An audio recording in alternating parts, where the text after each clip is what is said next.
Good evening, everyone. It's time for our Friday night chats. And I wanted to bring up something that I had touched on before in another video about using supplements. And then I want to tie that into using our herbal medicine. Herbal medicine has taken on a new life. People are interested in it. They see the real science and evidence behind it, and they want something that is healing and not damaging to them. So all of a sudden we're seeing all of these herbal this, herbal that, organic this, organic that, and how plants that are, let's just say, foreign to your particular area are the key to your health. And that you not only need this herb, but you need that herb, and you need this herb, and you need that herb, and you need this herb for these various different things. And I want you to rethink that, because in my other video I showed this, and this is only part of them. Over the years, I have gotten on any and every bandwagon that came out.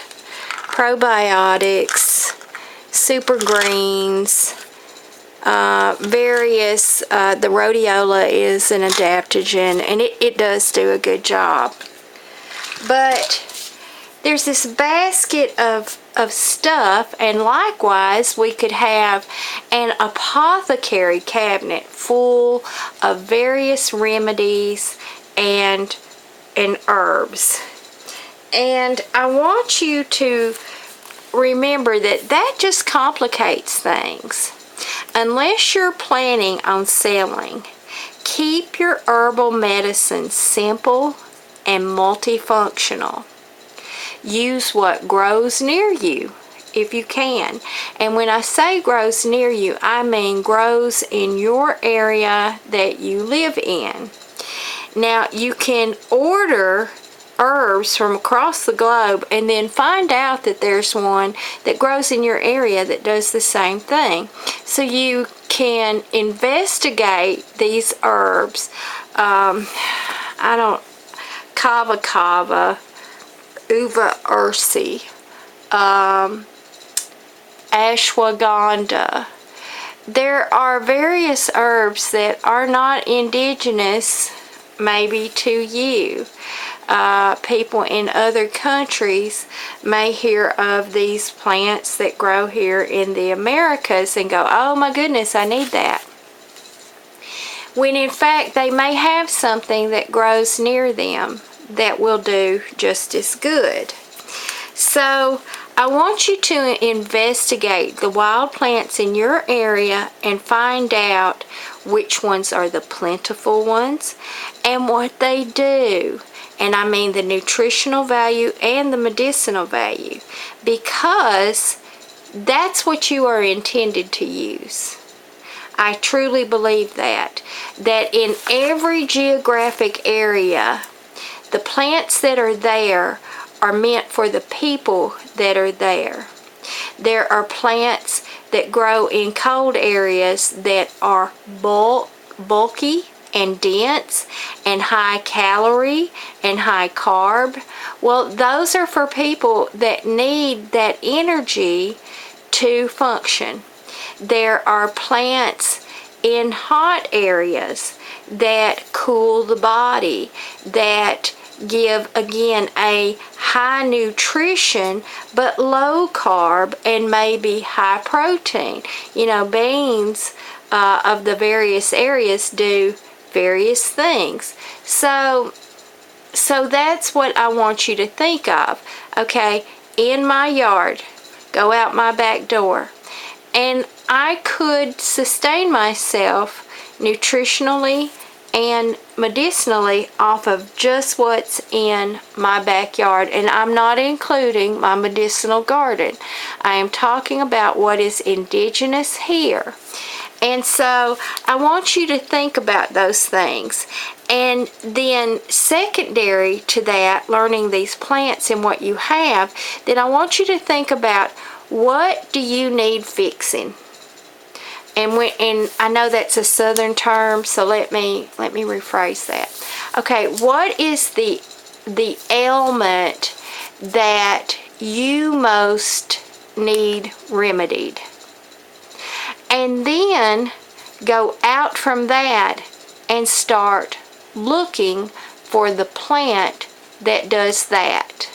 So you need something that will help you with a particular ailment, but then you also need certain herbs that boost your immunity, and those are adaptogens. Now, there are various adaptogens in every area all over the planet. So I don't need to get the rhodiola from wherever rhodiola is naturally occurring. Rhodiola extract, rhodiola rosea. So it's a type of rose, and it is a root of that. So I don't need that. You know why? Because I have elderberries. I have elderberry bushes. Those are adaptogens.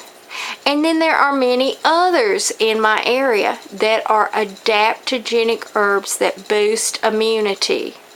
So I've also talked to you about the polyphenols. Now if you get plants that are bitter and work those into your diet, you're boosting your immunity.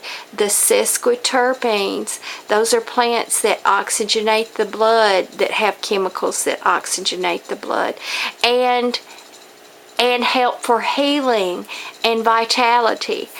I am learning more phrases and more key chemical components. I'm just not proficient at it yet.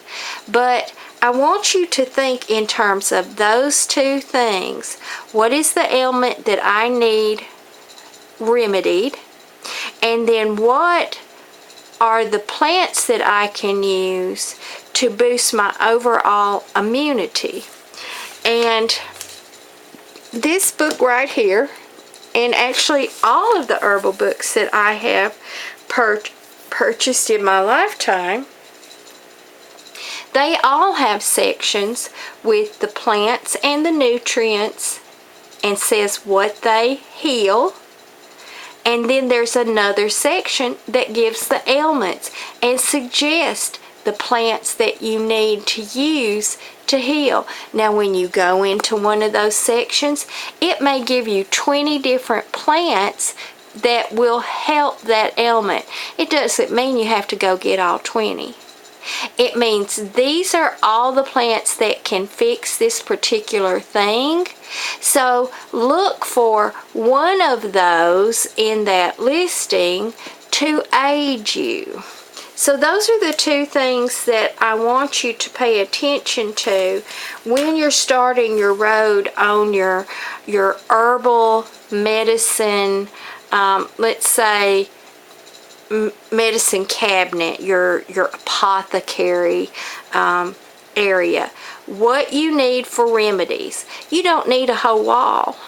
You need, I'm going to say up to 10 different herbs that do different things, or by combining them take care of things.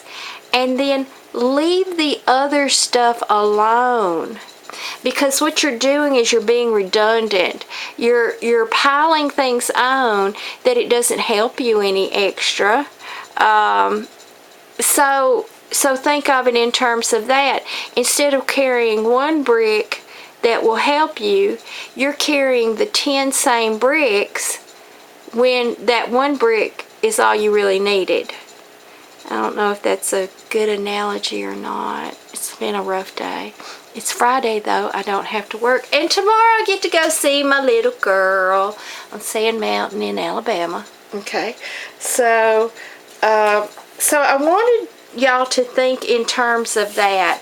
Let's try to keep our medicine area, our herbal medicine area, as uncomplicated as possible, as simple as possible, and utilize the plants that are in our area to heal us and to give us nutrition. So that's one of our little talks for tonight. And until my next video, remember to eat the wild things.